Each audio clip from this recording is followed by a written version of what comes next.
Hi there BookTube, it's Eleanor here, and today I want to talk to you about memoirs, some non-fiction memoirs that I have loved in case you're looking for books for non-fiction November or just some good non-fiction to read. These are all memoirs that I have given 5 stars and they're all quite different actually. Some of them play on a theme that I like in general in my non-fiction, which you'll see about, but let's get into it because there's quite a few on this list. The first book I want to recommend to you I haven't actually got at the moment. I've lent it to a friend at work, and that is Skin to State by Cash Carraway. If you've been watching my videos recently, you may have seen me talk about it in a recent reads video, so I'll link it up above if you want to find out a bit more of my ideas about this book, because it was truly eye-opening for me. Cash Carraway has written her story living in poverty as a working class single mother, and what led her to that point, what she did to survive and to allow her and her child to have a life, to be alive, to have somewhere to live with a roof over their heads, given that there were circumstances in her life where she didn't have that parental family unit to help her. And she opened your eyes into some of the systems that are in place, some of the systems that should be in place or aren't, some of the pitfalls, some of the things that she has done, and just really tells you about her life in a very candid way, which actually is peppered with humour to help you through, but is very graphic in terms of things that have gone on in her life, so be aware of that going in. And she really doesn't hold back. It can be quite raw, it can be quite gritty, it can be quite nasty in places, but it is important to read it like that, I think, and I thought it was brilliant. I actually listened to it on audiobook, and Cash reads it herself, and I thought that was the best way to do it, and I thought it was truly brilliant.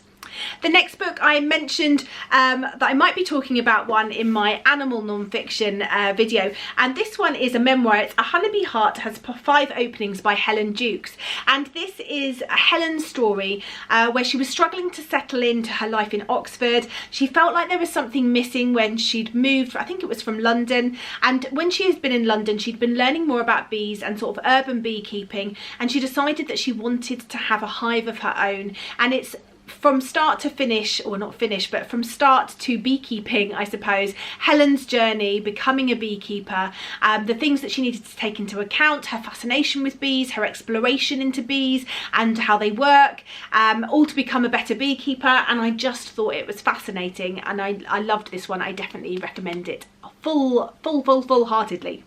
Next, moving from bees to something totally different, bees to the brain, this is Brain on Fire by Susanna Cahalan, and this is documenting the time in Susanna's life where, working as a journalist, which isn't necessarily important, but she was a journalist, she started having these blackouts, these sort of breaks in sanity. Something was going on, no one could work out what it was, and it did result in her being hospitalised, people thinking she had epilepsy or schizophrenia and all sorts of different things, and they really couldn't work out what was wrong with her.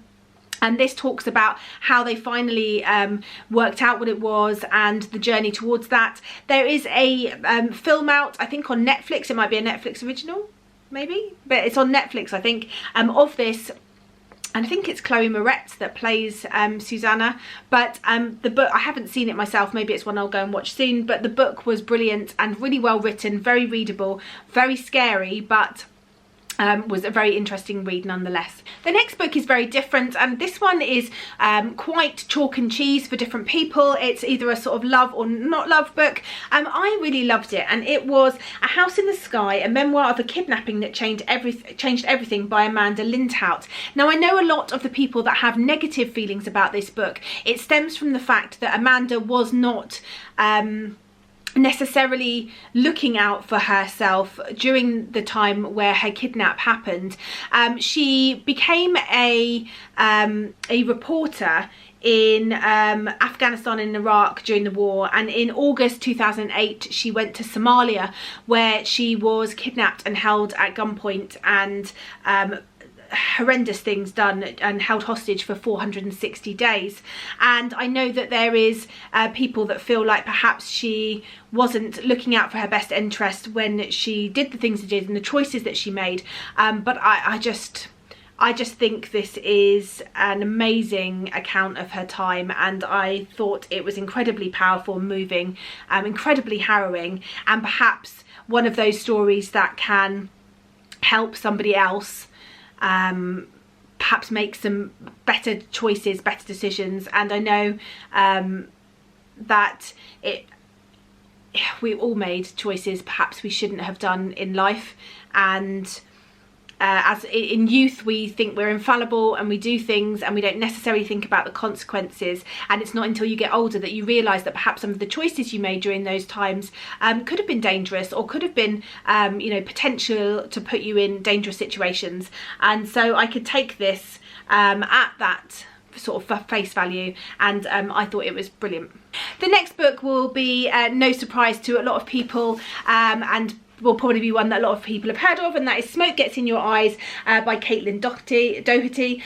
This is about Caitlin's time when she worked in a crematory, and sort of the lessons she learnt. She talks about dead bodies, she talks about being female, she talks about the death industry, and this was her first book, which has now been preceded by quite a few books talking about various different things, but this one sort of I really loved and is my favourite by her so far. I just thought it was fascinating. It was something I didn't know anything about, and she really takes you by the hand and leads you into the crematory and explains all of the processes and things that happen. And yeah, I thought this one was brilliant, and I definitely recommend it. The next is one that has you know, worldwide acclaim, but I just couldn't not mention, and that is I Am Malala by Malala Yousafzai. And this is about when the Taliban went into the Swat Valley, and they tried to stop Malala and all the other girls having an education, and Malala refused to be silenced and fought for her right for an education.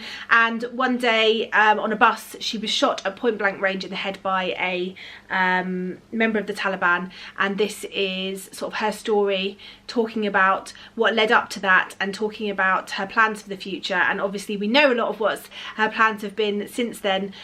She is an incredible young woman, and I think this is a brilliant book to read for people of all ages. I definitely think young people should read this and truly realise that your right to education is so important, and not to squander it when people are fighting and literally dying for their right to have an education.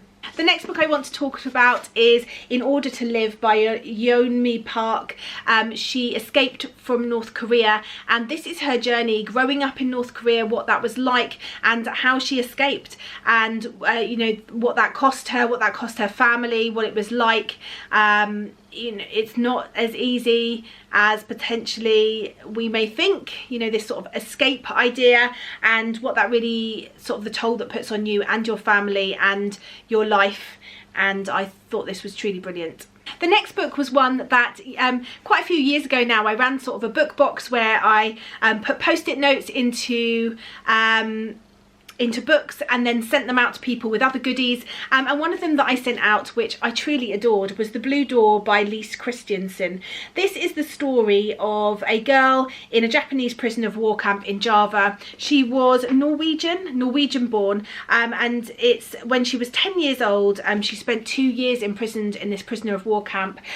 This book made me cry, and it was just heartbreaking, and I just couldn't put it down. And I just think this is a brilliant book that everyone should read. It's very powerful, and seen through this 10-year-old's eyes is incredible. It's got real life photos of her and her family during this time, and some of the atrocities that were happening in all parts of the world during this time. I tend to veer away from books from the Second World War because I find them horrendously difficult to read.